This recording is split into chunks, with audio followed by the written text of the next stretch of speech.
It's probably safe to say that traditional farming, as we know it, is at a crossroads. A combination of recent factors has seen confidence in farming wane of late. But what are the factors behind this? And what, if anything, can the global community do to combat it? Today we are talking about how confidence in farmers and traditional farming methods is on the slide and what has to be done. So don't go anywhere. So let's get straight into it then. What is the problem? Well, it'll come as absolutely no surprise to anyone that the world has been through the ringer a little over the past couple of years. And with the war in Ukraine disrupting supply lines, as well as increased input costs, this shows no signs of slowing down. And one recent report has suggested that confidence in farmers has fallen yet again for the third quarter in a row. Things had recently begun to look up given the bumper grain harvest and rising commodity prices beginning to stabilize the economy. But those hopes have once again been dashed as increasing costs for such things as fertilizer and fuel, things which are integral to the farming industry, have risen. Whilst a lot of places around the world have seen optimism wane of late, this isn't quite the case in Western Australia, with the state choosing to invest heavily in their farmers, which has been helped by a firm commitment by farmers in the region to purchase new property. However, this is not the case in places like Tasmania, New South Wales, or Queensland, who have all seen confidence levels dip to record lows of late. Victoria also saw a slight increase in confidence in their farming sectors, mainly thanks to high beef and dairy prices, and a dry start to the cropping season has not done much to impact confidence in the state. How are farming confidence levels in your area? Let us know where you are below. So what else do we know?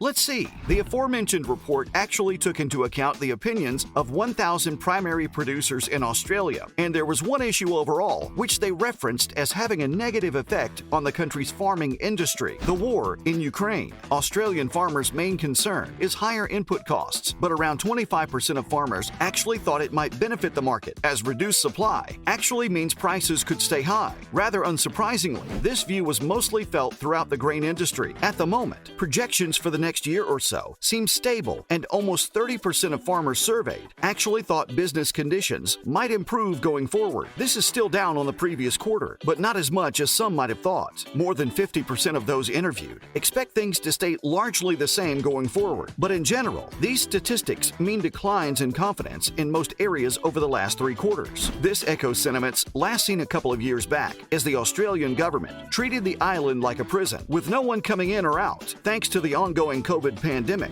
However, it's not all complete doom and gloom. There is some increased confidence in the grain and cotton sectors, with some dairy producers also having cause for optimism. All 3 of these industries have seen relative success thanks to superb seasonal conditions, as well as high prices across their relative industries. What about the livestock sector then? Stay tuned to hear all about it. Sentiments in the livestock sector have waned somewhat, however, not as much as some would have thought, as concerns have been stabilized thanks to strong commodity prices. Sheep farming has seen a slight dip in confidence, and farm income projections have also dipped a little, as well as investment intentions. The sugar industry was a little mixed, however, with no one really sure how conditions will affect the sector. Profits have been squeezed somewhat surprisingly, given the excellent seasonal conditions over the past year or two, coupled with the high commodity prices, meaning farmers should have been making a killing. However, this has not really been proven to be the case. Rising input costs have meant that profit has been slashed, and Peter Knoblanche of Rabobank Australia suggested many farmers have also invested heavily in new equipment, which of course will impact their profits. He said the benefits of those investments are certainly helping farmers create some efficiencies, but the cost pressure is not easing, and producers definitely need those high commodity prices in order to meet the rising input costs. One of the biggest drivers of a positive outlook in the whole farming industry was down to the idea that commodity prices will likely stay the same the next 12 months. So for the farmer's sake, here's hoping. What do you guys make of all this? Let us know below. So will the consumer see any benefit from bumper crops? Australian farmers are set for their 3rd big crop in a row, but probably unsurprisingly, that benefit is unlikely to be passed on to the consumer. Surprise, surprise. The world is going through increased inflation at the moment, with increased prices all over the place, with Aussie farmers set to cash in by planting an area almost the size of England. Some have suggested that the end user should see some of these benefits. It's difficult to feel sorry for a farmer who complains of bad crop yields and poor years, when in times like these when everyone is struggling and they are seeing bumper crops, they don't help out a little. Some have suggested the quality of products may be affected with this year's crop. However, as flooding in some areas, as well as reduced use of fertilizer thanks to soaring costs due to the war in Ukraine means some farmers are simply choosing not to use it. An agricultural analyst from Rabo Research said recently that farmers are basically not planning to the maximum ability on their operations. They're starting to lease land, such as from dairy farms, that typically isn't even used for cropping. Other reasons for the cost at the till remaining the same or even increasing range from higher fuel costs as well as fertilizers, whilst the supply chain still isn't up and running fully following the COVID pandemic. What do you guys make of all this? Next up, we're talking Aboriginal farmers in Western Australia now. Stay tuned. Aboriginal farmers in and around Western Australia have recently noticed a shortfall of native tree seed of around 50% or more. A local Aboriginal man, Oral Maguire, explained that the community are now having problems fulfilling what is needed for carbon offsets or rehabilitation projects. Maguire has spent the last 14 years planting trees on his farm in the Beverley area, employing native people to harvest seed for planting further down the line. However, the problem is that other Australian landowners are now planting more and more trees to earn carbon credits. Maguire has claimed that Aboriginal people on their traditional lands should be given the opportunity not only to participate, but to lead this restoration industry. So the Noongar Land Enterprise Group director Maguire has suggested his outfit needs to triple output. The farm has planted around 1 million seeds this year, but they plan on upping their game threefold over the next year or two, which is vital for the land, as the trees are then sold to be planted elsewhere in Western Australia, whilst also providing a nice income for the Aboriginal group. And they're not stopping there. There are plans to actually expand the nursery, with the Noongar Land Enterprise Group planning on establishing more nurseries across the country, which is of course great news for the future of the area. What do you guys do to help with the carbon offset? Let us know below. And finally, we're talking kelp farms in New South Wales. So stick around. Back in 2019, pretty much every aspect of farming in the region was badly affected by bushfires. The south coast of New South Wales took a big hit, and after the fires were finished, the damage was not, as floodwaters washed debris upstream. In some areas, the ground was completely destroyed, which meant mangroves were largely destroyed. But this was far from the only problem. Kelp forests in the area have long been affected by climate change, and Professor Maria Byrne of the Sydney Institute of Marine Science has told peers that marine ecosystems in the area are undergoing a dynamic state of change due to climate warming, freshwater runoff, and storms. Kelp forests are being stripped in these areas as native sea urchins scour for food. Prior to this, natural urchin predators were taking care of them, but thanks to a multitude of factors, not the least of them being climate change, their predators are no longer in a position to take care of them. In response to this, some people have decided to actually focus on the sea urchins themselves, choosing to harvest the roe, which can be sold abroad for a high markup. However, roe is only produced during the breeding cycle, which means that filtering of the water flowing into these estuaries needs more help when it comes to these urchins. Are you a fan of roe? Let us know how it tastes below. As always, thanks for joining us today, and remember to stop by again next time for some more fun and games. And why not subscribe to our channel so you don't miss out on more cool stuff in the future. See you next time.